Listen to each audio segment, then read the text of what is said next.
तर या राज्यातला सगळा मराठा हा कुणबीची, सगळा मराठा. कुणबी म्हणजे शेतकरी, सगळा मराठा शेतकरी. हे कोण म्हणतात ना मी नाही येत, हे यांचे पुरावे दाबून ठेवले दबावापोटी. या अधिकाऱ्याला सापडून देत नाही. आपण सगळे शेतकरी, तर आपण सगळे मराठी, दोन्ही आपणच. शेतकरी आपण म्हणून मराठा. ही भूमिका मी स्पष्ट क्लिअर केली की कुणबी नोंदी सापडल्या त्यांना तर द्यावंच लागणार आहे. परंतु तुम्ही मागासवर्ग आयोगाचा अहवाल घेताल आणि म्हणताल आता नोंदी नसलेल्या मराठ्यांसाठी हे आरक्षण, हे चालणार नाही. सगळ्या सोयऱ्यांची अंमलबजावणी तुम्हाला करावीच लागणार, त्याशिवाय सुट्टी नाही. आणि विषय पाहून आमची विनंती आहे, आणखीनही मराठ्यांना विश्वास आहे, शिंदे साहेब आणि फडणवीस साहेब मराठ्यांना आरक्षण देणार, ते विश्वास गमू देऊ नका. आणि ते पण 20 तारखेच्या आत तुम्हाला तो निर्णय घ्यावा लागणार आहे. नसतं आम्ही मात्र सगळे सोयरीची अंमलबजावणी केल्याशिवाय कोणाला सोडणार याच्यावर आम्ही ठाम.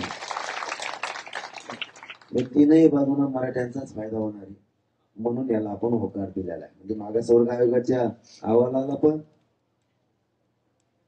तिन्ही गठीत करून द्या, ज्या मराठ्यांना घ्यायचे ते घेते. आणि सगळ्या स्वाऱ्यांच्या माध्यमातून कुणबीचं आपण घेतो म्हणजे काय, राज्यात आणि केंद्रात आरक्षण. आता नको शोषण करायचं स्वतःच्या मराठीच्या जातीचं. उद्या पोरं मोठ्या राज्यापासून येतात.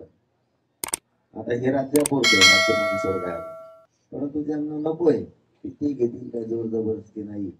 हेही याच आंदोलनाने मिळून दिले समाजाला. आम्हाला 20 तारखेपर्यंत सगळ्या सोयऱ्यांची यादी सूचना काढली, त्याच्या 20 तारखेपर्यंत काही करू अंमलबजावणी करा. कांतारावलीसह राज्यातल्या सगळ्या केसेस मागावी. हैदराबाद संस्थांचं गॅजेट तुम्ही ते स्वीकारा, ते लागू करा. शिंदे समितीला 1 वर्षाची मुदत तुम्ही आणखीन वाढवून द्या. जी टप्प्याटप्प्यानं 3-3 महिन्याच्या टप्प्याने तुम्ही केलं तरी चालतं, जेणेकरून महाराष्ट्रभर आणखी नोंदी सापडून गोरगरीब मराठ्यांचं कल्याण होणार आहे. कारण ही लढाई कष्टकरी मराठ्यांसाठी, गोरगरीब लेकरांच्या मराठ्यांच्या नाही हाल झालेले यांच्यासाठी. कोणी म्हणत नाहीये मला हे नको ते नको, फक्त जे म्हणतायत ना आम्ही आमचे मराठी जण आम्ही कुणबी नाही येत, आम्ही मराठीच येत ना, तो मराठी ना आम्ही कोण आम्ही मराठीच, शेतकरी आम्हीच आहेत, मराठी आम्हीच.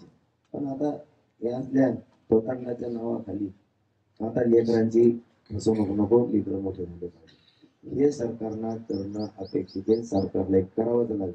मी 20 तारखेपर्यंत उपोषण करत असतो, जर नाही केलं तिथून पुढे सरकारने सरकारचं धोरण बघायचं, मराठ्याचं धोरण बघणार आहे.